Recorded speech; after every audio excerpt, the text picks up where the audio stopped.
High friends, welcome to யாஷிகர். நம்மளோட Sun டிவியில் ரொம்பவே சூப்பராக போயிட்டுருக்க ஒரு சீரியலில் ஒரு பிரபலம் வந்து என்ட்ரி கொடுக்க போகிறாரு. இவரை நம்ம நிறைய நெகட்டிவ் கேரக்டரில் பார்த்துருக்கோம். இவரை போலீஸ் கெட்டப்பில் வந்து என்ட்ரி கொடுக்க போகிறாரு. ரியாஸ் கான் சார், உங்கள் எல்லாருக்குமே தெரியும் நினைக்கிறேன். இவர் வந்து கரண்ட்டாக இனியா சீரியலில் வந்து வரப்போகிறாரு. இவங்களோட மனைவி உமா ரியாஸ் வந்து ஆல்ரெடி நம்ம சஞ்சீவோட சீரியலில் வந்து நடிச்சிட்ருக்காங்க. கொஞ்சம் நெகட்டிவ் ஷேட் தான் அந்த சீரியலில் உமாரியா சோல் மேமோட அந்த கேரக்டர்.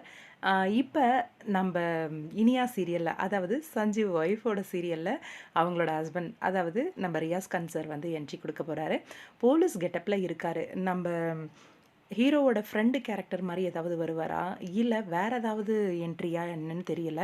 இவர் நெகட்டிவ் கேரக்டரா இல்லை பாசிட்டிவ் கேரக்டரா என்ன அப்படின்றத பற்றியும் தெரியல.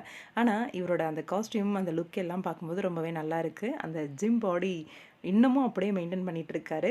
வின்னர் மூவியில் இவரோட கேரக்டர் இப்போ வரைக்கும் மைண்டில் போயிட்டே இருக்கும். கட்டதொரை அப்படின்ற கேரக்டர் அந்தளவுக்கு சூப்பராக ஃபன்னாக பண்ணியிருப்பார் அந்த கேரக்டரை.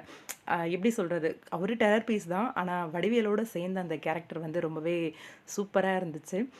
ரொம்ப நாளுக்கு அப்புறம் மறுபடியும் அவர் வந்து சின்னத்திரைக்கு என்ட்ரி கொடுக்குறாரு. ரொம்பவே சந்தோஷமாக இருக்குது. சன் டிவி சீரியல் இனியா சீரியலில் அப்கமிங்கில் நம்ம ரியாஸ் கான் சார் வரப்போகிறாரு. வாழ்த்துக்கள் சார்.